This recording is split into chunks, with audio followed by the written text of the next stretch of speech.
प्रिय विद्यार्थियों, हम महाकवि कालिदास कृत रघुवंश महाकाव्य की द्वितीय सर्ग का अध्ययन कर रहे हैं। इससे पूर्व पिछली कक्षाओं में हमने जाना था कि राजा दिलीप ने बहुत तर्कपूर्ण ढंग से सिंह की समस्त युक्तियों का खंडन कर दिया। अब अंत में वे उसकी दयालुता को उत्तेजित करने के उद्देश्य से उक्ति वैचित्र्य के माध्यम से मैत्री संबंध की दुहाई देते हैं और सिंह को अपने शरीर भक्षण हेतु अनुकूल बनाने की चेष्टा करते हुए कहते हैं, संबंधमाभाषण पूर्वमाहुर्वृत्तसनौ संगतयोर्वनान्ते तद्भूतनाथानुगनार्हसि त्वं संबंधिनो मे प्रणयं विहन्तुम्। संबंधम महलंत तो जाएगा निकलेगा आभाषण पूर्वम। यहाँ पर भी महलंत तो जाएगा निकलेगा आहु। र का विसर्ग हो जाएगा वृत्व विसर्ग संधि है आहु। वृत्तः स सह नौ संगतयोः र का विसर्ग हो जाएगा वनान्ते। तद भूत नाथानुग नार्हसि न प्लस अर्हसि अकह सवर्णे दीर्घ सूत्र से दीर्घ संधि है। त्वम संबंधिनः उत्व विसर्ग संधि है। मे प्रणयम विहंतुम अन्वय है। संबंधम आभाषण पूर्वम आहु सह वनान्ते संगतयोः नौ वृत्तः तद भूतनाथानुग त्वं संबंधिनः मे प्रणयं विहन्तुं न अर्हसि। संबंधम आभाषण पूर्वम आहु। संबंध यानी मैत्री संबंध, मित्रता। आभाषण पूर्वम, आभाषणम पूर्वे यस्य तम आभाषण पूर्वम। आभाषण यानी बातचीत, वार्तालाप है पूर्व में जिसके, ऐसी। संबंधम मित्रता आभाषण पूर्वम वार्तालाप पूर्वक होती है। आहु ऐसा कहते हैं, ऐसा कहा जाता है कि मित्रता वार्तालाप पूर्वक होती है। विद्वान कहते हैं संबंधम आभाषण पूर्वम, मित्रता बातचीत से उत्पन्न होती है। मैत्री संबंध का प्रारंभ परस्पर वार्तालाप करने से होता है। सह वह मैत्री संबंध, वह मित्रता वनान्ते संगतयोः नौ वृत्तः, वनान्ते इस वन प्रदेश में, संगतयोः मिले हुए, नौ हम दोनों के बीच, वृत्तः हो चुकी है। स वह संबंध, वह मित्रता वनान्ते इस वनांत प्रदेश में, इस वन प्रदेश में, संगतयोः मिले हुए, नौ हम दोनों के बीच, आवयोः का वैकल्पिक रूप है नौ, हम दोनों के बीच वृत्तः हो चुकी है। तद अतः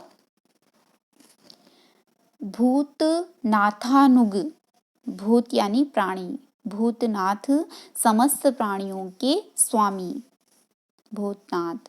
भूतनाथ शब्द महादेव शिव का पर्याय है।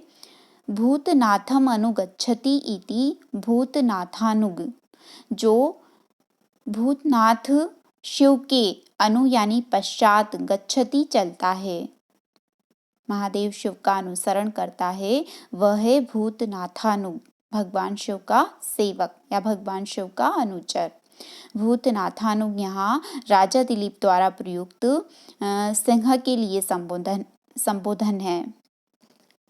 तद अतः भूतनाथानुग, हे शिव जी के सेवक, त्वम तुम, संबंधिन में संबंधिन मुझ संबंधी के, मुझ मित्र के, प्रणय यानी प्रेम संबंध को, मेरी प्रार्थना को, प्रणय का अर्थ होता है प्रेम संबंध, प्रार्थना, याचना, मेरी प्रार्थना को या नंदिनी के स्थान पर मेरे शरीर समर्पण रूप प्रस्ताव को विहंतुम, वे उपसर्ग हन धातु तुमन प्रत्यय विहंतुम, विहंतुम विनष्ट करने के लिए या ठुकराने के लिए न अर्हसि योग्य नहीं हो। अर्थात हे भूत नाथानुग, हे शिव जी के सेवक, तुम्हारे द्वारा मैं संबंधी न में मुझ मित्र के, मुझ संबंधी के प्रणयम प्रेम संबंध को विहंतुम तोड़ना न अर्हसि उचित नहीं है। संबंधम आभाषण पूर्वम आहु, विद्वान संबंधम मित्रता को आभाषण पूर्वम आहु, बातचीत से उत्पन्न होने वाली कहते हैं। सह वह मित्रता, वनांते संगतयोः नौ वृत्तः, वनांते इस वन प्रदेश में संगतयोः मिले हुए नौ हम दोनों के बीच वृत्तः हो चुकी है। तद अतः भूतनाथानुग, हे शिव जी के सेवक, तुम्हारे द्वारा संबंधी न में मुझ संबंधी के, मुझ मित्र के प्रणयम प्रेम संबंध को विहंतुम तोड़ना न रहसी उचित नहीं है। यहाँ राजा दिलीप के कथन का आशय यह है कि लोक व्यवहार के अनुसार परस्पर बात करने से मित्रता की शुरुआत मानी जाती है। वन में मिले हुए हम दोनों के बीच वह मैत्री संबंध आपस में वार्तालाप करने से स्थापित हो चुका है। अतः संपूर्ण प्राणियों के स्वामी भूतेश्वर शिव के अनुचर आपको उस लौकिक शिष्टाचार का पालन करते हुए मुझ मित्र के प्रेम संबंध की रक्षा करनी चाहिए और नंदिनी के स्थान पर मेरे शरीर को अपना भोजन बनाकर मेरी प्रणय याचना स्वीकार कर मुझे अनुग्रहित करना चाहिए।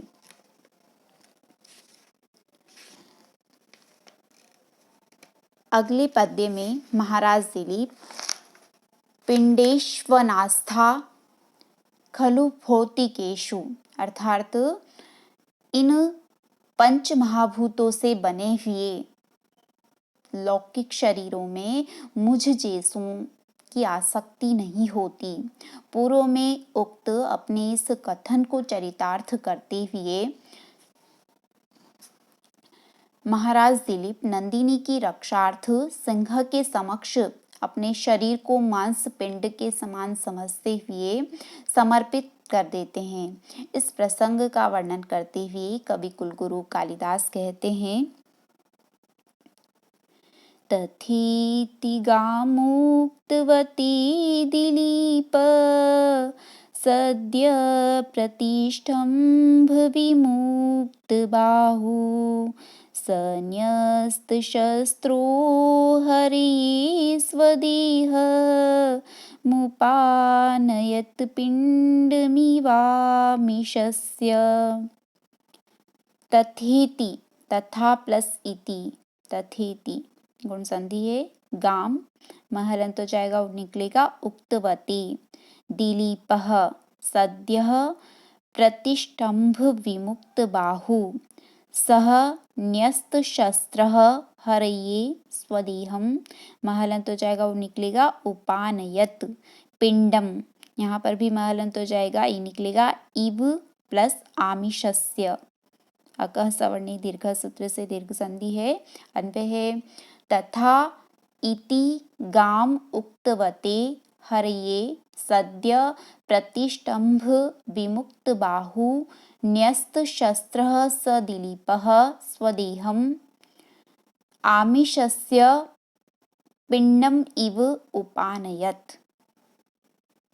तथा इति गाम उक्तवते हरये, तथा ऐसा ही हो, इति गाम, इति इस प्रकार की, गाम, गाम यानी वाणी को, गो शब्द की द्वितीय विभक्ति का एक वचन है गाम।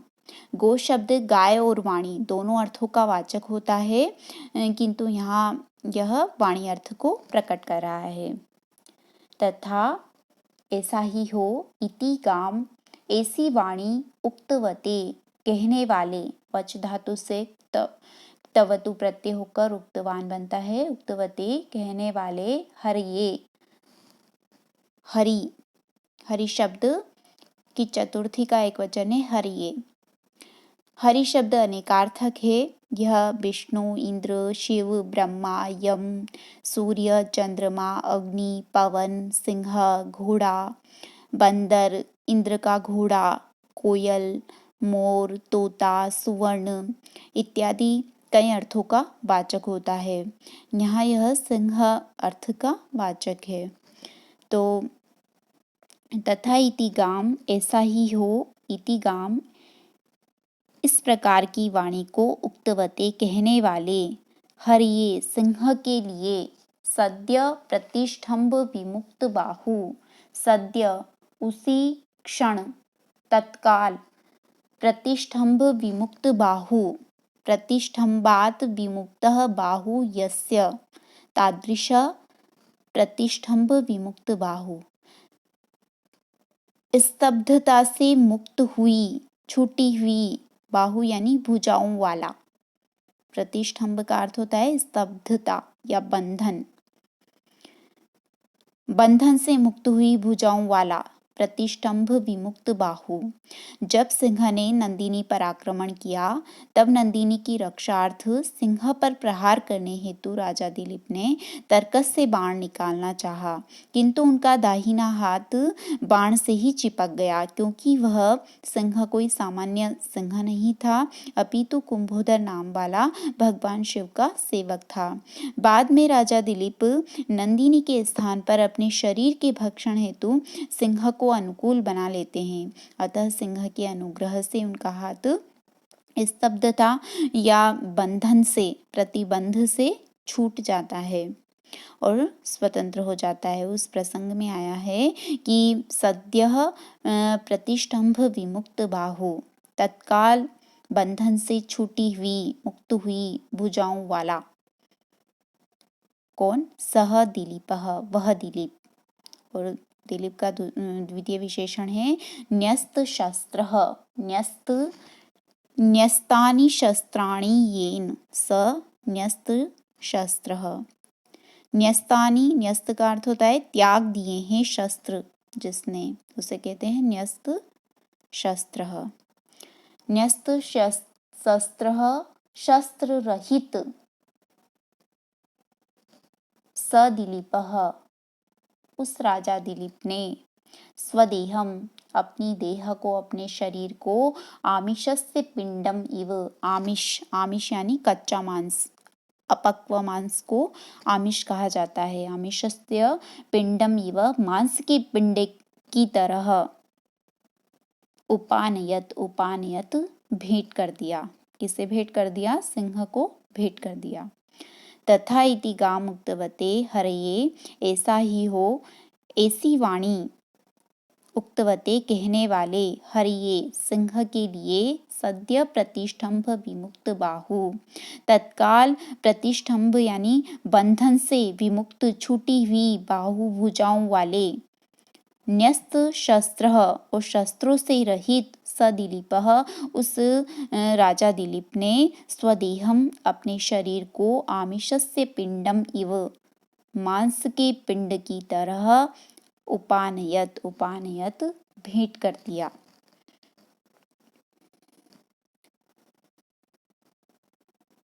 प्रस्तुत पद्य उपजाति छंद में निर्मित है। उपजाति प्राय इंद्र वज्रा और उपेंद्र वज्रा का मिश्रण होती है। उपजाति का लक्षण है अनंत रोदिरित लक्ष्म भाजौ पादौ यदि उपजातयस्ता इत्थम किलान्या स्वपि मिश्रितासु वदन्ति जातिश विदमेव नाम। यहाँ आमिष पिंड उपमान, देह उपमेय, उपानयत क्रिया समान धर्म तथा उपमावाचक एवं शब्द का प्रयोग है। अतः इस पद्य में उपमा अलंकार का मनोरम प्रयोग द्रष्टव्य है। दीप शिखा कालिदास के उपमा सौंदर्य को वैशिष्ट्य प्रदान कर काव्य समालोचक मनीषियों ने उपमा कालिदासस्य यह प्रशस्ति प्रचलित कर दी और उन्हें उपमा का सम्राट घोषित कर दिया। इति शुभम।